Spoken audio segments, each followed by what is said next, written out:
Ang babaeng may gintong buhok na nagngangalang Fei-Fei, nang makita ang binatang si Lu Sheng, ay agad kumandat ng sunod-sunod.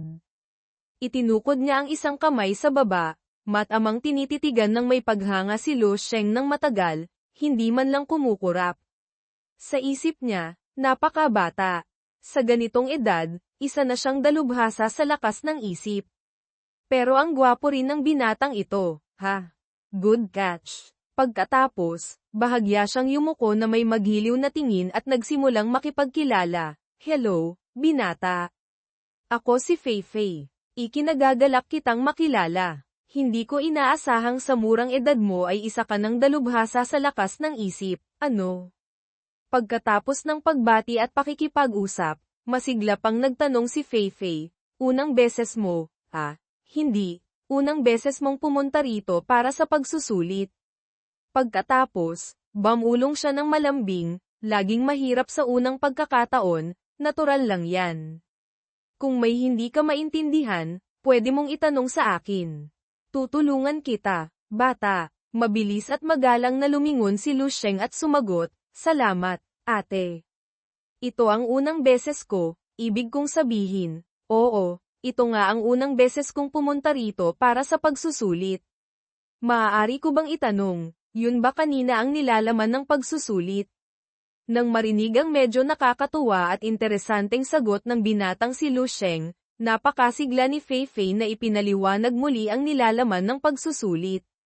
Tumayo siya, itinuro ang mga bagay na parang isang guro sa preschool na hindi pa nakapagtapos, tama.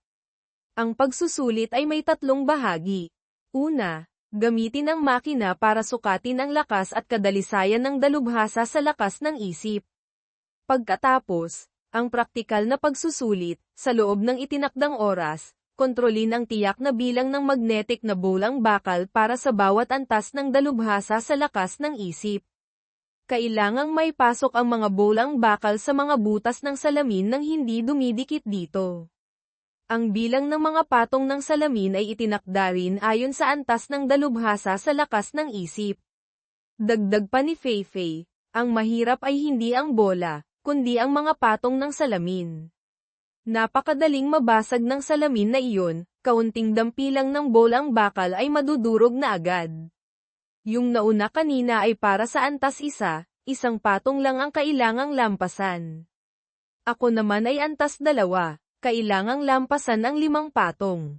Nag-inat siya at nagpatuloy, madali pa ang antas 1 mo, pero ang antas 2 ko, napakahirap talaga. Kasabay nito, pinagdikit niya ang kanyang mga palad na parang nagmamakaawa, Diyos ko, sana makapasa ako ng maayos sa pagkakataong ito. Ayoko nang umabot pa sa pang-4 na beses. Sumigaw ang babaeng may bughaw na buhok, Fei-Fei. Ikaw na. Sumagot si Fei-Fei, sandali lang, parating na. Pumunta siya sa lugar ng pagsusulit, inilapit ang kamay sa batong nagliliwanag ng gintong aura para sa pagsusuri. Mabilis na ipinakita ng screen ang resulta. Inanunsyo ng babaeng may bughaw na buhok ang 2 numero, lakas ng espiritu, 11.33. Kadalisayan ng espiritu, 1.02. Nang marinig ito ni Fei-Fei, natuwa siya. Nagningning ang mukha, pasok sa pamantayan. Nagpatuloy ang babaeng may bughaw na buhok, hindi masama, pasok sa pamantayan ang batayang espiritu. Susunod, ang pagsusulit na lang sa kakayahan sa pagkontrol. Dinala ng babaeng may bughaw na buhok si Fei-Fei sa susunod na hakbang. Itinuro niya ang mga bola at mga patong ng salamin sa harap at sinabi, ayon sa patakaran, 15 bolang bakal, kontrolin ang mga ito para dumaan sa 5 patong ng salamin na iyon. Sa mga sandaling ito, si Lu Sheng ay nakatayo, matamang nagmamasid at lubos na nakatuon sa pakikinig. Kumuha ng stopwatch ang babaeng may bughaw na buhok at inanunsyo, ang oras ay 20 segundo. Pumikit sandali si Fei-Fei, nagpapakita ng determinasyon, at sumagot, simulan na. Nagliwanag ang mga mata ni Fei-Fei, ang buong katawan niya ay naglabas ng kulay rosas na enerhiya.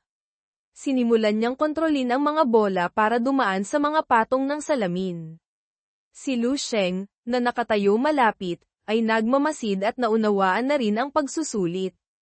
Ganito pala, ang sabay na pagkontrol sa 15 bolang bakal ay hindi maliit na pasanin para sa isang antas dalawang dalubhasa sa lakas ng isip.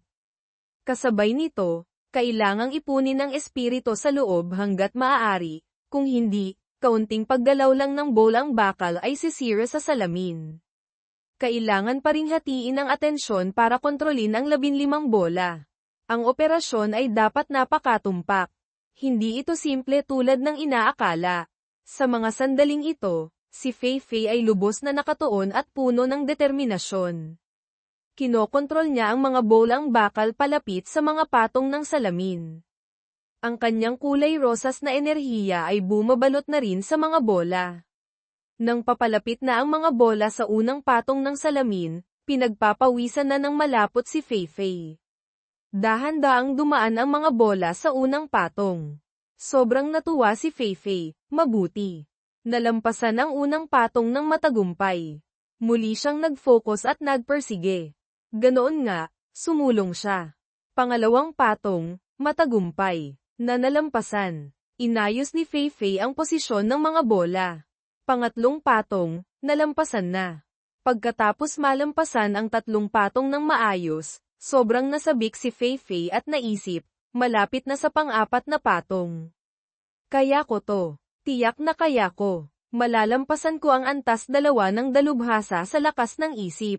Habang nasa kasukdulan ng kasob-ikan, ang kanyang espiritu ay nasa alapaap, tila binuhusan ng malamig na tubig ng babaeng may bughaw na buhok si Fei Fei nang inanunsyo niya, oras na. Unang pagsusulit, bigo, isa-isang nahulog ang mga bolang bakal sa lupa. Si Fei Fei naman ay naupo, humihingal ng malakas. Nanghihinayang siya at naiinis, lintik talaga. Ngunit agad ding nakabawi ng loob si Fei Fei. Ayos lang. Ituring na lang na warm-up o practice. Ngayon, subukan ulit. Nagpatuloy si Fei Fei sa pagkontrol ng mga bola. Si Lu Sheng ay nakatayo sa likod, nagmamasid sa sitwasyon ng matagal. Pagkatapos, bumulong ang binata, medyo interesante rin pala. Tinanong ng babaeng may bughaw na buhok si Fei Fei, handa ka na ba? Pangalawang pagsusulit. Nakaposisyon na si Fei Fei at sumagot, simulan na. Muli, ang mga pamilyar na patong ng salamin ang nasa harap. Lubos na nag-focus si Fei Fei sa pagkontrol ng mga bola. Unang patong, nalampasan na. Kinuyam niya ang kanyang mga kamao. Mabuti. Ganito lang, isang tuloy-tuloy na paglampas sa lahat.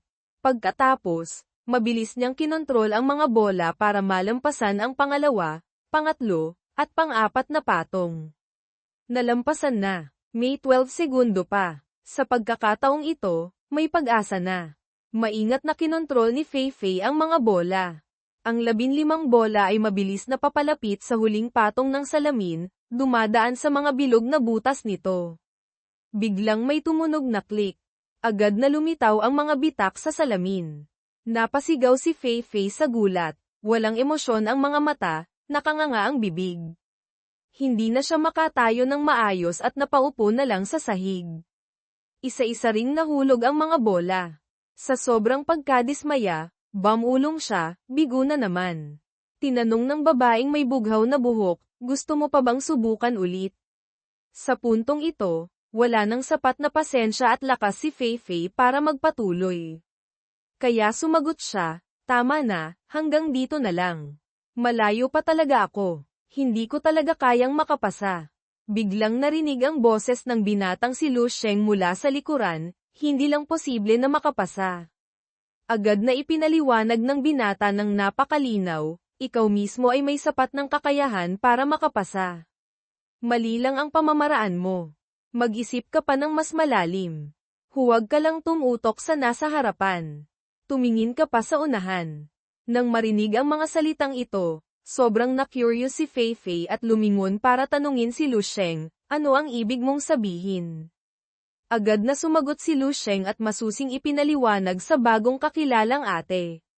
Nagpatuloy si Lu Sheng sa pagsusuri, ang ginawa mo kanina ay inayos mo ang bawat bola bago dumaan sa salamin, pagkatapos dumaan, Inayos mo ulit ang bola para sa butas sa susunod na salamin.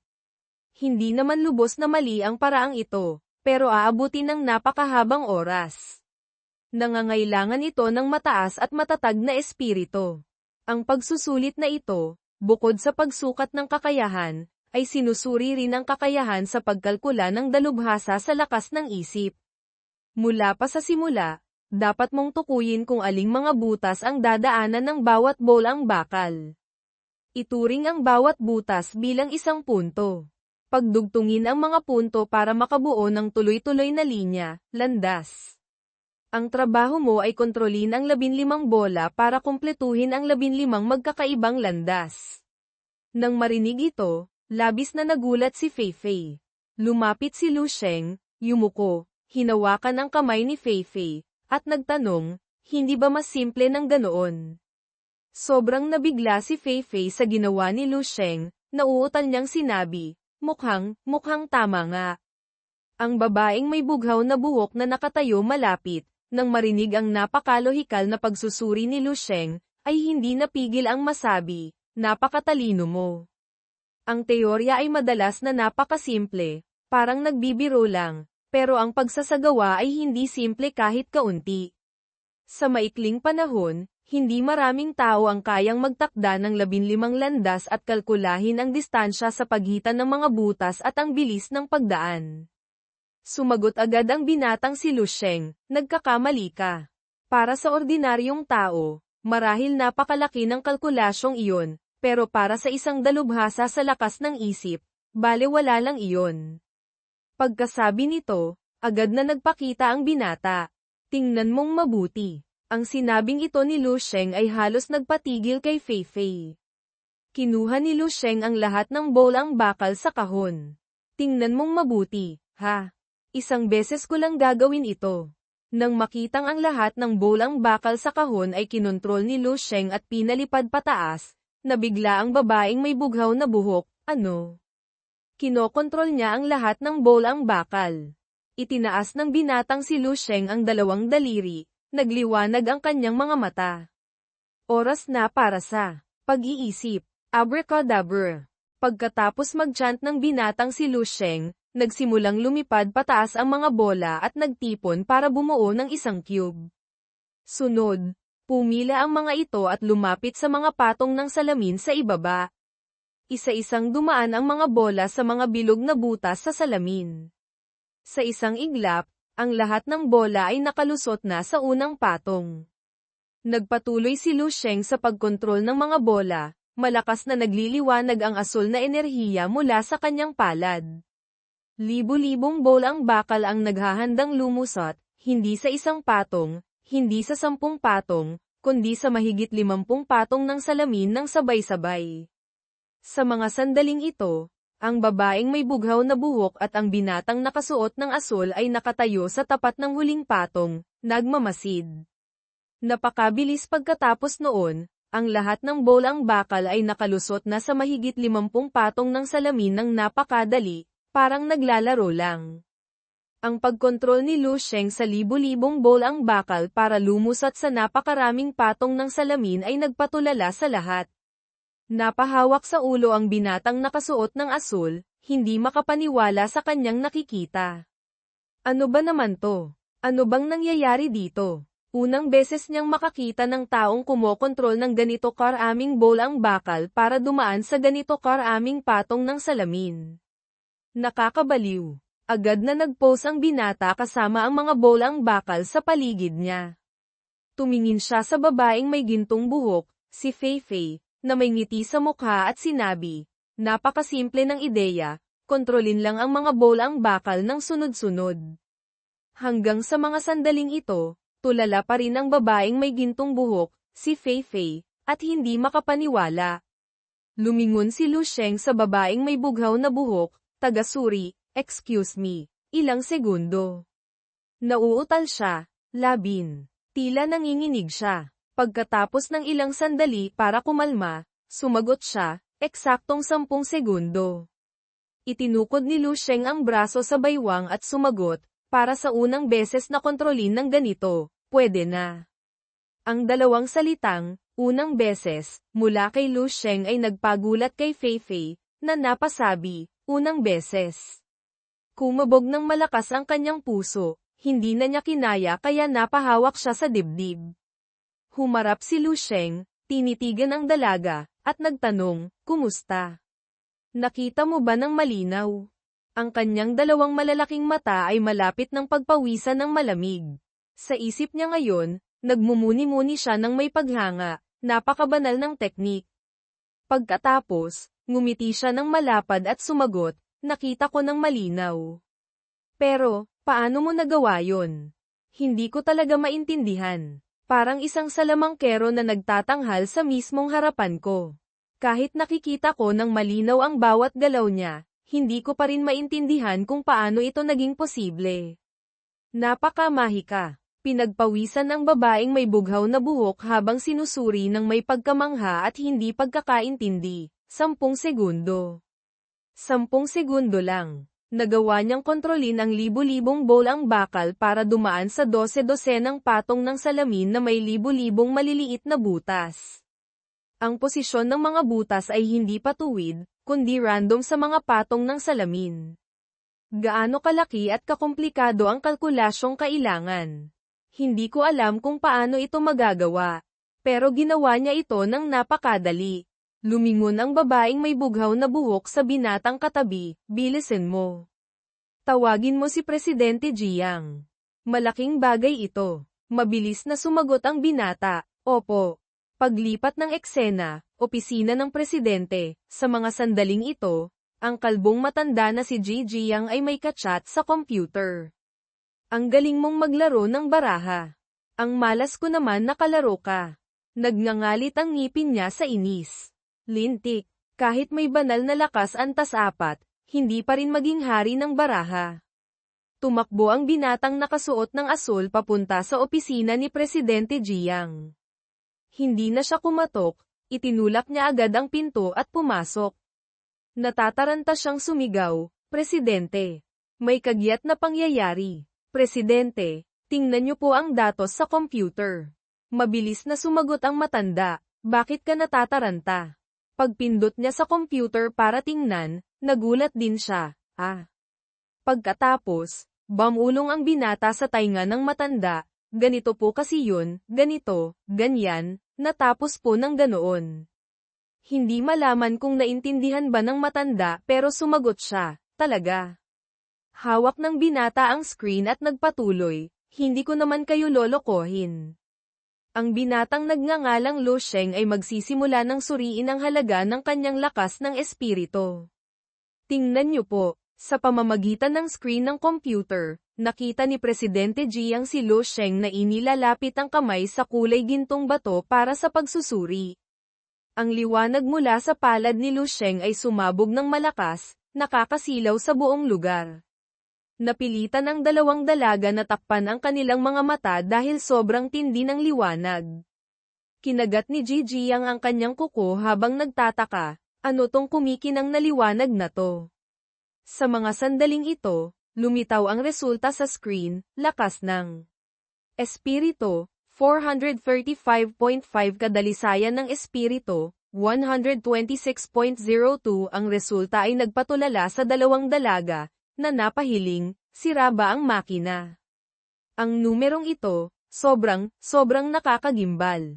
Pinagpawisan ng malamig ang babaeng may bughaw na buhok habang iniisip, ang pamantayan ng asosasyon para sa kadalisayan ng mga dalubhasa sa lakas ng isip antas 2 ay 1.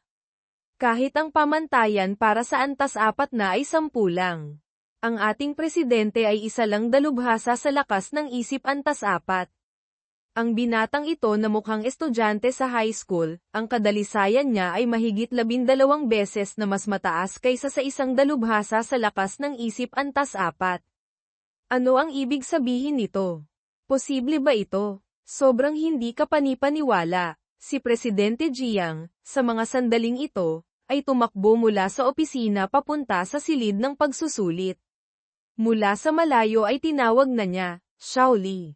Pagdating doon, humihingal siya, itinuro ang makina, Shaoli, tingnan mo ulit kung sira ang makina. Ayusin mo. Mabilis na sumagot ang babaeng may bughaw na buhok, si Shaoli, Presidente, hindi po sira ang makina na ito. Kanina lang po ay sumukat ito ng tama. Kung hindi po kayo naniniwala, kayo po mismo ang sumubok. Nagkrus ng braso si Lu Sheng at inosenteng nagtanong, may problema po ba sa numerong ito? Itinaas ni Ji Jiang ang dalawang kamay, nagpapanggap na walang problema, pero sa loob-loob niya ay nanginginig pa rin siya sa gulat. Ji Lu, wala po kaming ibang ibig sabihin. Sadyang ang resulta nyo po ay sobrang nakakagimbal, mahirap pong paniwalaan.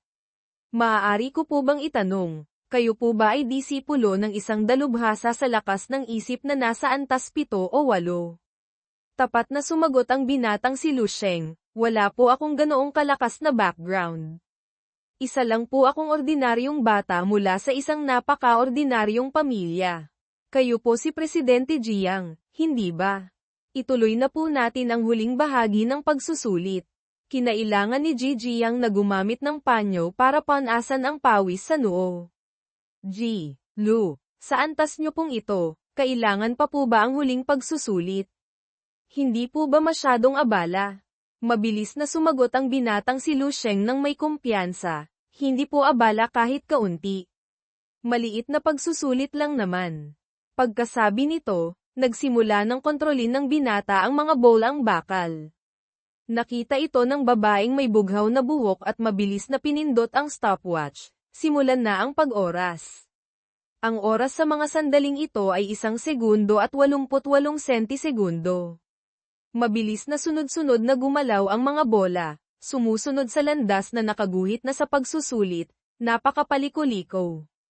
Mabilis silang dumaan sa mga patong ng salamin, bumubuo ng imahe na parang isang malakas na asul na dragon. Ang oras sa mga sandaling ito ay 2 segundo at 02 sentisegundo. Determinado si Lu Sheng, pwede pang mas mabilis. Madaling dumaan ang mga bola sa mga butas sa salamin. Ang oras sa mga sandaling ito ay 4 na segundo. Mabilis pagkatapos noon, nakalusot na lahat ang mga bola. Tumingin si Lu Sheng ng may kumpiyansa. Sa pangalawang pagsubok, mas sanay na ng kaunti. Ang oras ay siguro wala pang 5 segundo, no? Hawak ang stopwatch. Sumagot ang babaeng may bughaw na buhok, 2.5 segundo. Talagang wala pang 5 segundo. Ang babaeng may gintong buhok, si Fei Fei, ay muling nagsimulang manginig at bumulong. Ang hirap ng pagsubok na ito ay hindi bababa sa doble ng nauna. Pero ang oras ay mas maikli pa. At ang dahilan ay dahil lang sa mas sanay na ng kaunti, sa pangalawang pagsubok. Haha, tingnan mo siya, napaka-relax at madali lang sa kanya. Malinaw na ang kakayahan niya ay malayo pa. Hindi ito ang hangganan ni Lu Sheng. Napanganga si Presidente Jiang. Hindi bababa sa antas ng kontrol ng espiritu na malapit na sa Grandmaster.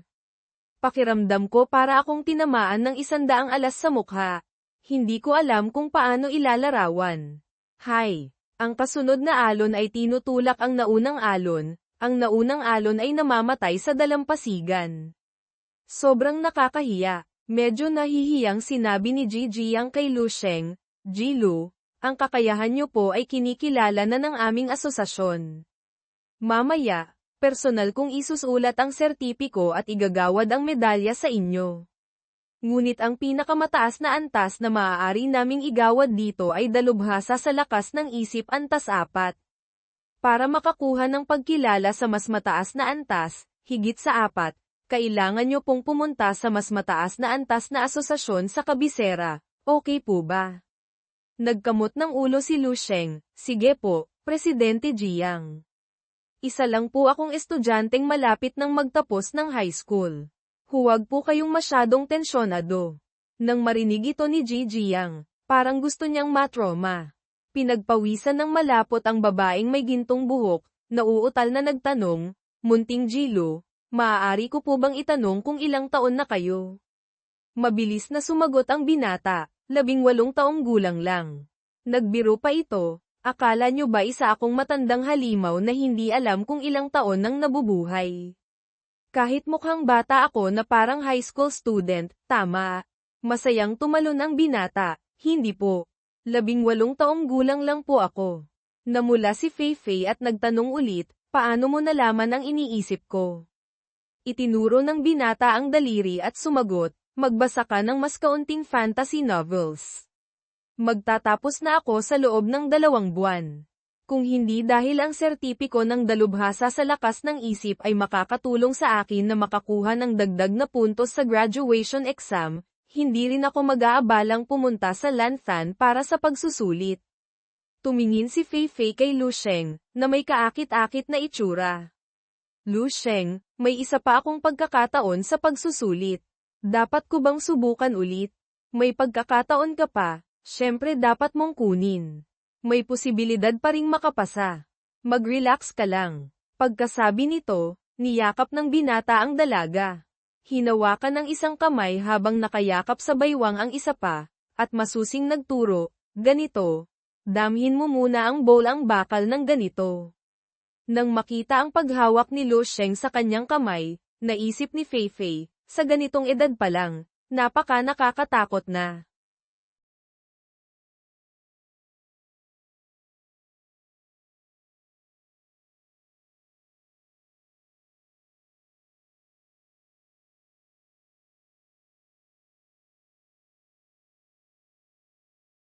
Pagkatapos hawakan at imasahe ni Lu Sheng ang braso ni Feifei, tila mas nagkaroon siya ng lakas ng isip para kontrolin ang mga bola. Makalipas ang ilang sandali, nang makita ni Feifei na ang lahat ng bola ang bakal ay nakalusot na sa napakaraming patong ng salamin, labis siyang natuwa. Ang galing! Sa wakas, nakapasa na rin ako. Masayang ngumiti si Feifei habang nakatingin kay Lu Sheng. Natuwa rin ang binata at sumagot, kita mo na. Hindi naman pala ganoon kahirap. Dahil yan sa galing mong magturo. Ang tagal at ang sigasig mong nakahawak sa kamay ko, paanong hindi magiging epektibo? Nakisaya na rin si matandang Gian Gat inanunsyo, binabati ko kayong dalawa sa matagumpay na pagpasa sa pagsusulit. Mag-dinner tayo mamaya para magdiwang. Ang asosasyon ng mga dalubhasa sa lakas ng isip ng probinsya ng Dunning ay nagkaroon na ng pangalawang dalubhasa sa lakas ng isip antas 4. Lumapit ang binatang si Lu Sheng para kamayan si matandang Jiang at pasalamatan ang imbitasyon nito, pero hindi na po kailangan ng dinner. Pagkatapos, nang makita ang kasigasigan at maghiliw na pagtanggap na ipinapakita ng kumikinang na mga mata ng dalawa, napaisip muli ang binatang si Lu Sheng. Napilitan siyang pumayag sa paanyaya ni matandang Jiang. Sige po, pupunta ako. Parehong nagsaya sina matandang Jiang at Feifei nang matanggap ang pagpayag ng binatang si Lu Sheng. Pagkatapos, idinagdag pa ni matandang Jiang para sa VIP na bisitang ito, Jilu, ang aming asosasyon ay may sariling hotel para sa mga bisita. Magpahinga ka muna doon. Sasanduan ka namin mamayang gabi. Masiglang nagsalita si Feifei, may kotse ako. Ako na ang susando kay Lu Sheng. Sa isip niya, ahey, may pagkakataon na akong sunduin ang binatang ito. Pagdating sa paradahan, binuksan pa ni Feifei ang pinto at inanyayahan si Lu Sheng na pumasok. Talagang kapag gwapo, may espesyal na treto at pag-aasikaso. Sumagot ng, okay, ang binatang si Lu Sheng at pumasok sa kotse. Salamat sa iyo. Sa labas, kumakaway si matandang Jiang. Mula sa loob ng kotse, kumaway din pabalik ang binata kay matandang Jiang. Opo, paalam po, Presidente Jiang. Mabilis na umalis ang kotse, habang si matandang Jiang ay nakatayo pa rin doon, kumakaway ang kanang kamay. Ang kotse ay mabilis na tumakbo sa kalsada, humaharurot at nilalagpasan ang ibang mga sasakyan. Si Feifei, habang nagmamaneho, ay namumula at pasulyap-sulyap sa binatang si Lu Sheng gamit ang salamin. Naisip niya, sa panlabas na anyo, isa lang siyang ordinaryong binata. Sino ang mag-aakala na isa pala siyang henyo, isang dalubhasa sa lakas ng isip antas 4. Maging ang presidente ng asosasyon ng mga dalubhasa sa lakas ng isip ng probinsya ng Dunning ay kailangang gumalang sa kanya. Bata na. Gwapo pa, maganda ang pangangatawan, at may ganito pang nakakatakot na talento. Pagkatapos ng ilang sandaling pagtitig sa binata, napahawak siya sa ulo nang maalala ang mga nakakasalamuhan niyang mga nagpapakilalang elite, ng ikalawang henerasyon na mga basura lang pala. Habang nag-iisip tungkol kay Lu Sheng, biglang may napansin si Fei Fei. Sumulyap siya kay Lu Sheng, habang pinagpapawisan na siya ng malapot. Si Lu Sheng pala ay matamanding nakatingin sa kanya na may kakaibang tingin. Napanganga siya habang iniisip, Lu Sheng. Lu Sheng. Anong nangyayari? Ano ang ibig sabihin ng tingin niyang iyon? Hindi kaya, hindi, imposible. Kakaunti pa lang ang oras na magkakilala kami. Teka, pero hindi ba karamihan sa mga binatang nasa edad ng pagbibinata, pagdadalaga ay gusto yung tipo ng babaeng ate-ate? Naisip ni Fei Fei ang kanyang kaakit-akit at mapang-akit na itsura. Maganda naman ako, hindi naman pangit. Maganda rin ang pangangatawan ko, at parang isang supladang munting binibini. Walang problema. Ang kaakit-akit na ate at ang batang piloto ay isang klasikong pares, bagay na bagay. Pwedeng itulak ang barko, mag-ship. Habang nangangarap ng eksena ng panliligaw sa binata, biglang may naisip na naman si Fei Fei. Tinapakan niya ng malakas ang gas. Tama. Kailangan kong samantalahin ang pagkakataon. Si Lu Sheng na nakaupo ay natulala, hindi maintindihan ang nangyayari, at napasabi, Fei Fei. Sa landas ng pag-ibig, hindi ako magpapatalo. Pati sa karera, lalaban ako. Vroom. Humagibis ang kotse na parang hangin. Screech. Biglang pamreno ng malakas si Fei Fei. Tunay ngang mahusay na tsuper. Namula ng husto ang kanyang mukha. Ang ulo niya ay parang gusto nang umusok sa sobrang pag-iisip, nauutal na sinabi, narito na tayo, Lu Sheng. Ang binata, na walang kaalam-alam sa iniisip ng mga babae, ay lumingon agad at gustong bumaba ng kotse. Salamat, Fei Fei. Pinagod kita. Patuloy pa ring nauutal si Fei Fei. Iyon na yun, tayo, susunod. Hindi alam kung naintindihan ba ng binata ang pahiwatig, pero mabilis siyang sumagot, sige, tumakbo ka na ng mabilis. Nagulat si Fei Fei, nanlaki ang mga mata, at lumingon kay Lu Sheng, tumakbo, bakit tatakbo? Mabilis na ipinaliwanag ng binata. Nag-overspeeding ka kanina. Bukod pa riyan, 5 beses kang sunod-sunod na nag-red light. Itinuro ng binata ang likuran. May 2 police car na humahabol sa likod natin. Oh. Nang marinig iyon, nataranta si Fei Fei, namutla ang mga mata. Gusto lang naman niyang lamandi, bakit napakahirap? Nagpatuloy pa ang binatang si Lu Sheng. Kahit na isa kang dalubhasa sa lakas ng isip, magmaneho ka pa rin ng ligtas, ha? Tinapakan ni Fei Fei ng malakas ang gas at nagmamadaling umalis. Ang boses ni Fei Fei ay narinig mula sa loob ng kotse, Lu Sheng. Babalikan ka namin. Paglipat ng eksena, kwarto sa hotel, sa screen ng TV ay ang imahe ni Healing Su. Bumulong ang binata, mukhang matigas din pala itong si Healing Su, ano? Mula ngayong araw, ang Han Tian Pharmaceutical sa lungsod ng Baihe ay opisyal nang magpapalit ng pangalan sa Ling Sheng Pharmaceutical Company. Kasabay nito, ilulunsad ang bagong gamot, Ling Jizu ang Zod Decoction. Ito ay isang gamot na magbabago sa panahon. Muli nitong bibigyang kahulugan ang pag-iral ng mga pampalakas na gamot. Ang proseso ng martial arts sa mundo ay papasok sa isang ganap na bagong yugto. Sa pamamagitan ng TV, narinig ni Lu Sheng ang mga bagong anunsyo mula kay Healing Su. Napatikim ang binata. Nagpalit ng pangalan at naglabas ng bagong gamot nang hindi man lang ako sinabihan.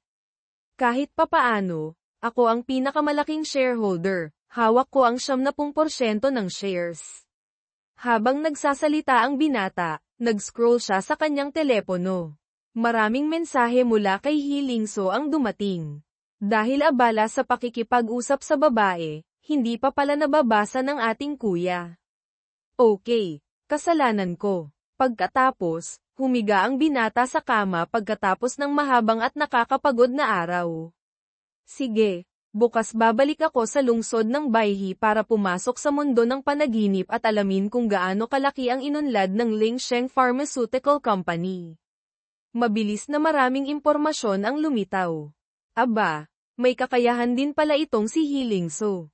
Gamit lang ang isang Lingji Zhuangzi decoction, nagawa niyang palagwin ito sa isang kumpanyang may market value na mahigit 100 bilyon. Isa pa ring nangungunang pharmaceutical group. Kahanga-hanga. Sa mga sandaling ito, nagbago ang tingin ng binata kay Hilingso. Tila may nakita rin siyang kakaiba. Nagpatuloy siya sa personal na impormasyon ni Hilingso, asawa ng Lieutenant General ng Eastern Military Region, si Lu Sheng. Nang mabasa ito ng binata, nagulat siya at napahiga paatras. Ha? Ano? Anong sitwasyon to? Anong nangyayari? Kaya tinawag ni Lu Sheng ang kanyang AI, ipakita mo ang personal na impormasyon ko. Opo, heto na po, Master. Nang makita ng binata ang kanyang impormasyon, pangalawang beses siyang na-shock. Napanganga siya. Ha? Asawa ng Lieutenant Colonel ng Eastern Military Region, si Dong Qingshui. Chairman ng Board of Directors ng Lingsheng Company, si Hilingso. Pinakamataas na ranggo sa militar, Lieutenant General. Bamulong ang binata, Dong Qingshui at Hilingso, dalawang asawa. Ang swerte naman. Parang gustong yumuko ng binata sa sistema, o mas tamang sabihin, sa kanyang sariling buhay. Ano ba talagang klaseng tao ako sa hinaharap?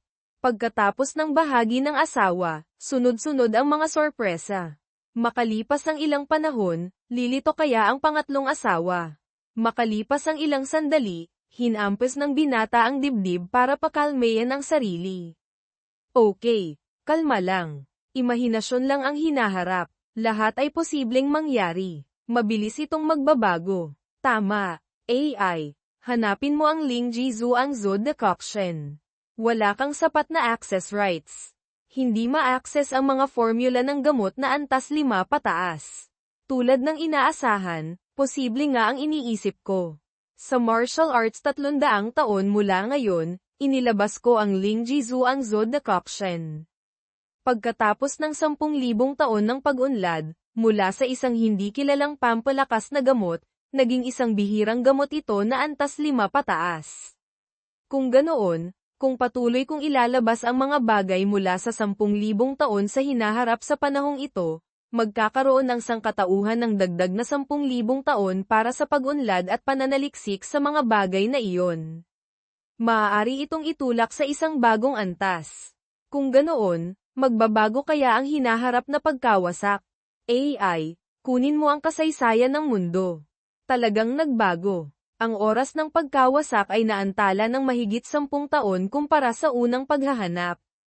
Ibig sabihin, ang isang Lingji Zhuangzi decoction lang, pagkatapos ng 10,000 taon ng pag-unlad, ay nakatulong sa buong sibilisasyon ng tao na pahabain ang pag-iral nito ng mahigit 10 taon. Kung ganoon, paano naman ang 3 Supreme Cultivation Techniques antas 11?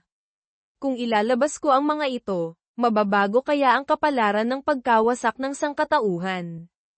Hindi pa masasabi kung ang paglalabas ng mga pamamaraang ito sa martial arts 300 taon mula ngayon ay makakapagligtas sa sibilisasyon ng tao sa hinaharap. Kapag inilabas ko ang mga ito, tiyak na magdudulot ito ng tsunami sa mundo. Ang kasalukuyang kaayusan ay masisira agad. Tiyak na magkakagulo ang lipunan. At ako at ang aking pamilya ay agad na magiging sentro ng lahat ng kaguluhan. Diyos lang ang nakakaalam kung ano ang kahihinatnan. Bukod pa rito, kung hindi pa rin ito mailigtas ang hinaharap ng sangkatauhan, kung ganoon, ang huling apoy ng martial arts na iniingatan ko ay tuluyang mamamatay. Ang hinaharap ng sangkatauhan ay mawawalan na ng anumang pag-asa.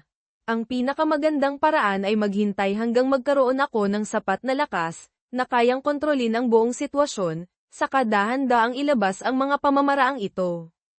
Ang mahinang sangkatauhan sa martial arts 300 taon mula ngayon ay nangangailangan ng tamang gabay. Ang gabay na iyon, ay maaari lamang na ako. Buong kumpiyansang sinabi ni Lu Sheng sa kanyang sarili. Habang naghihintay ng mga bagong kabanata, marami pa pong ibang magagandang kwento sa ibaba ng comments o sa playlist. Panoorin niyo po para suportahan ako at mas ganahan pa akong maglabas ng bagong kabanata. Lubos po akong nagpapasalamat, mga kapatid, mga ate at kuya, pahingi naman po ng like at comment para ganahan pa akong maglabas ng mga susunod na video. Paki-subscribe na rin po sa channel at i-click ang bell para kayo ang unang makapanood. Habang naghihintay ng mga bagong kabanata, marami pa pong ibang magagandang kwento sa ibaba ng comments o sa playlist. Panoorin niyo po para suportahan ako at mas ganahan pa akong maglabas ng bagong kabanata. Lubos po akong nagpapasalamat,